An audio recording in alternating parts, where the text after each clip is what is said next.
Y a todo lo que se va a destapar en las próximas horas, uno podría decir, incluso con todos estos WhatsApp que ya la inteligencia artificial tiene que ir dividiéndolos de la cantidad de mensajes que hay para poder dar de manera más rápida con toda la información. Y aquí un medio de comunicación que ha sido clave ha sido CIPER y estamos con el director y periodista, por supuesto, Pedro Ramírez. Pedro, hablando de todo esto, el Rafa aludía a un personaje clave, Rodrigo Toppelberg. Hablemos un poquitito quién es Rodrigo Toppelberg, porque si no fuera por él, probablemente nada de esto lo estaríamos sabiendo. Vamos al inicio de cuando, porque él, recordemos que se desmarca de los Sauer, que son sus socios. Él dice que él nunca ha sabido nada, que incluso ha sido engañado, que incluso las platas familiares de él han estado muy comprometidas en esto y no sabía que aquí estaban pasando estas facturas falsas. Y cuando entra a la cárcel, Luis Hermosilla, capitán Llaver, le dice: hola, don Satanás. Vamos con este personaje, ¿te parece? Sí, por supuesto. Mira, yo creo que en este caso hay que tomar las declaraciones con cautela. Es lo que hacemos nosotros en investigación periodística. Él es una persona que está comprometida en el caso. Esta es su versión. Nosotros acostumbramos a trabajar con documentos más que con versiones, y por lo tanto hay que tomarlas como las declaraciones que él hace y que también de alguna manera lo distancian del corazón más oscuro de esta trama, digamos, o es lo que él pretende.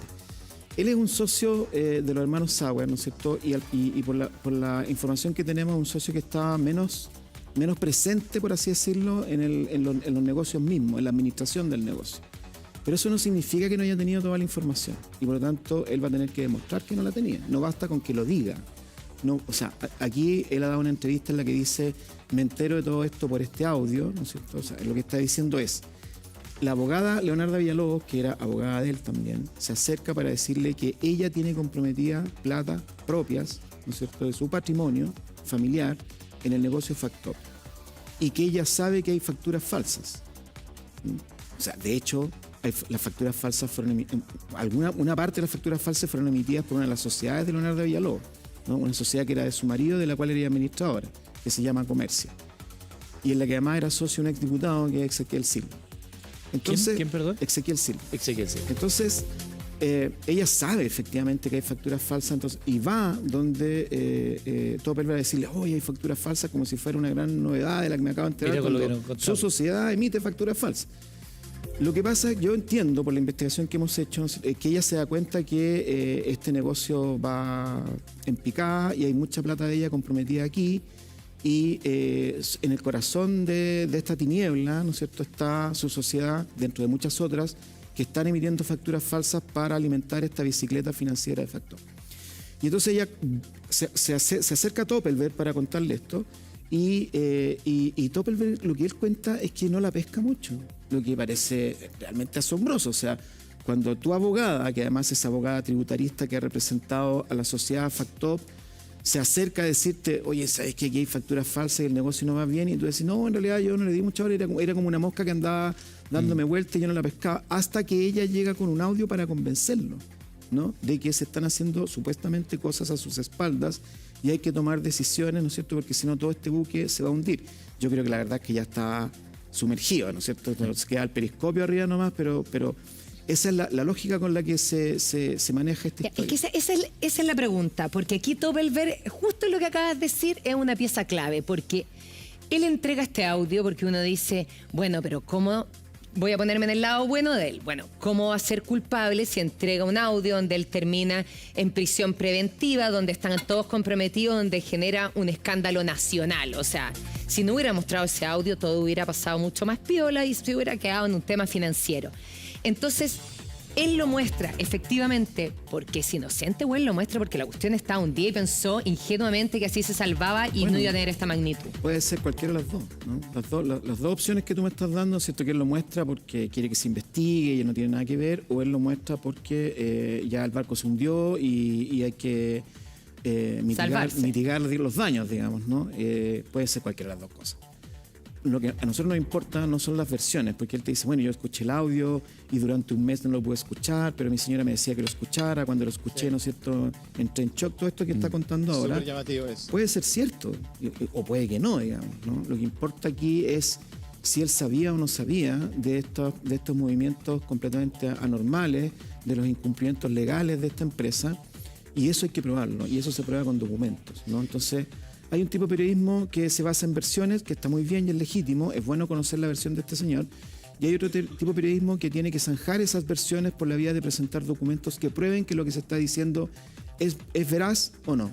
Pedro, y aquí te sumo a ti, Rafa, que estás ahí en la unidad móvil, porque el señor que estamos viendo allá en la fotografía, que algunos dicen que se parece al profesor de La Casa de Papel en esa fotografía, sí, con los lentes y su barba, es este señor Rodrigo Toppelberg, el quien cuenta que hizo las veces de barbero en Capitán Llave los domingos, le cortaba el pelo incluso a los Sauer, que habían sido su amigo. Él habla que Daniel Sauer era mi hermano.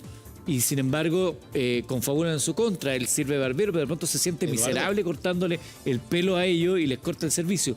Pero también hay una historia bien interesante respecto a este señor. Él es nieto, heredero de una gran fortuna. Su abuelo, de nombre León, fue quien trajo una marca muy conocida, Scania, a Chile, y luego Lada. Se comenta que ellos no sabían que eran millonarios hasta que falleció el abuelo, cuando se dan cuenta de la herencia que reciben todos quienes estaban debajo. Y en ese entonces se ve con el respaldo económico suficiente como para poder empezar a hacer sus negocios. Ingeniero de ejecución, dicen que no habría terminado la carrera completa de ingeniería. Hay toda una historia, Rafa, ahí bien interesante para perfilar a Rodrigo Toppelberg.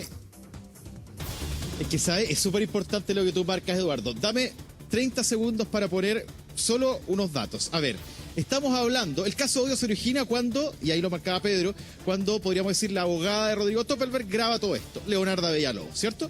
Está ese audio. Y Rodrigo Toppelberg dice, se sorprendió de todo lo que los Sauer hacían, o Daniel Sauer decía en ese audio. Pero vamos al origen. ¿Quién es Rodrigo Toppelberg? Hay que decir, y ahí es donde voy a los datos para un poco dar cuenta de que esta es una versión, tal como lo marcaba Pedro, de lo que dijo Rodrigo Toppelberg luego de salir de la cárcel y estar en su casa en arresto domiciliario. Porque Toppelberg y Daniel Sauer se conocen desde niños. Fueron compañeros en el colegio hebreo. Luego, además, las familias muy cercanas veranearon en Concón durante toda la vida. Y además se habla de que esa amistad era una hermandad. Por lo tanto, ahí es donde, cuando uno sitúa eso, llama la atención que no se haya sabido nada hasta, como decía Pedro, enterarse en el audio, lo cual es el dato, pero podríamos decir que más de alguno podrá decir, ¿cómo ocurre eso? ¿Cómo es que no sabían nada?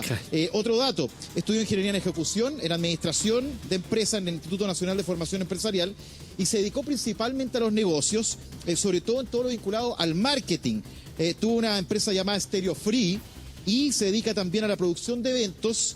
Dicen que es tarotista y gamer, por lo tanto podríamos decir que habilidades blandas tiene.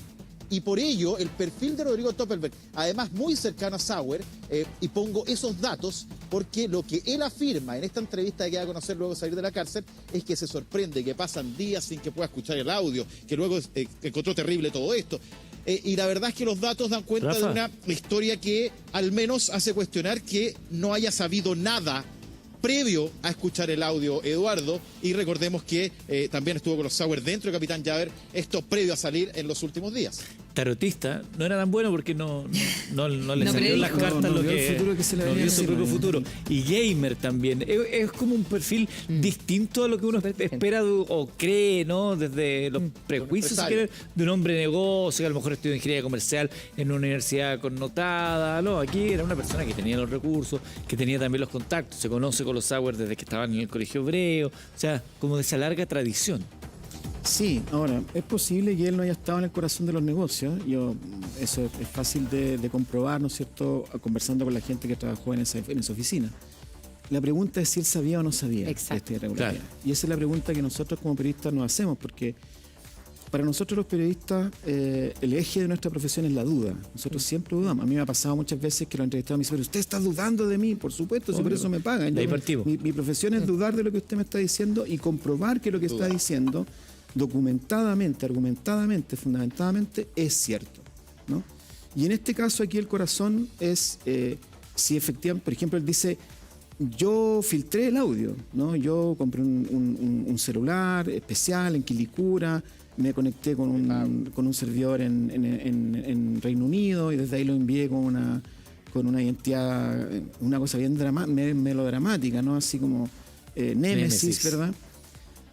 Bueno, por ejemplo, nosotros recibimos el audio y yo no te puedo asegurar que lo haya enviado él. A lo mejor lo hizo tan bien porque él quería que no se supiera cuál era la fuente, que en realidad hoy día yo no puedo decir si lo envió él o no. Y lo que sí te puedo decir es que a nosotros nos llega un audio sin ningún contexto, sin decirnos quiénes son las personas que están conversando ahí, Perfecto.